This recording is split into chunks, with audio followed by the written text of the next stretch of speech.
Satu-satunya penderita yang paling menghina diri kita adalah sebuah kegagalan. Apakah benar demikian? Dan apakah kita harus mati rasa karena bencana kegagalan tersebut?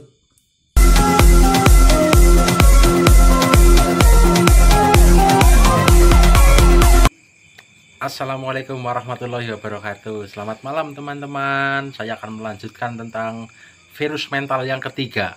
Oke? Kita adalah mutiara bangsa. Kita adalah generasi penerus. Mutiara bangsa yang masih terpendam, yang harus digosok supaya mengkilat. Saya tidak habis pikir mengapa banyak orang yang takut dengan yang namanya kegagalan.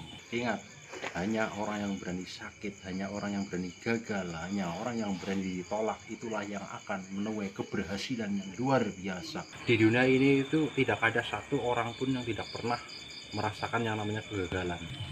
Entah itu kalau kita mungkin malaikat Tuhan, barulah kita bersih dari penyakit kesalahan serta dari kegagalan.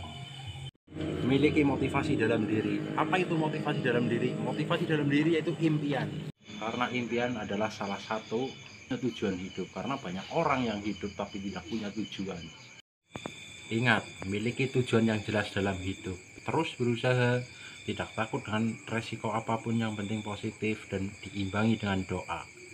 Yang kedua, kenali potensi diri Anda. Karena setiap orang memiliki potensi, memiliki talenta yang luar biasa. Karena apa? Karena setiap orang punya otak.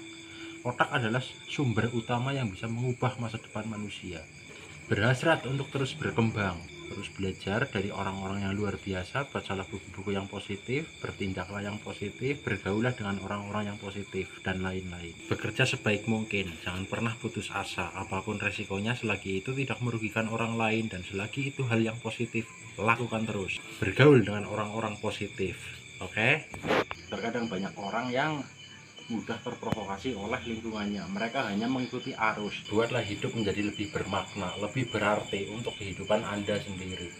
Jangan hanya pasrah dengan keadaan, jangan hanya mengikuti arus, karena hanya ikan mati yang mengikuti arus. Oleh karena itu, jika Anda mau menunjuk jari menyalahkan orang lain, maka berpikirlah.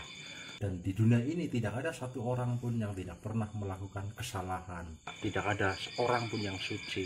Oleh karena itu, seorang dewasa seharusnya mikirnya begini: ketika kita gagal, ketika kita dalam kondisi jatuh, kita harus berani bangkit setiap kali kita terjatuh.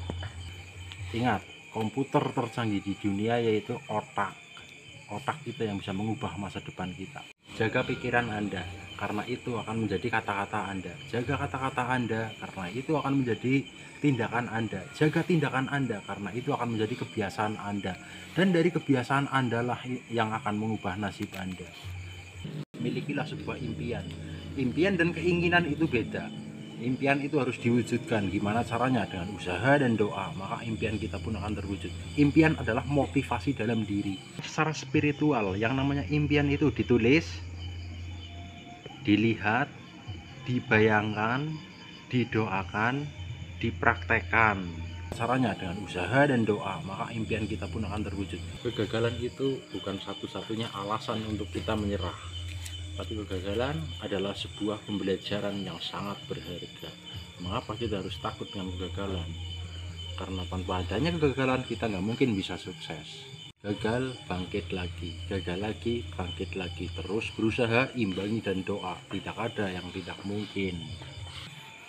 Mindset Anda harus berubah. Semangat pagi, never give up.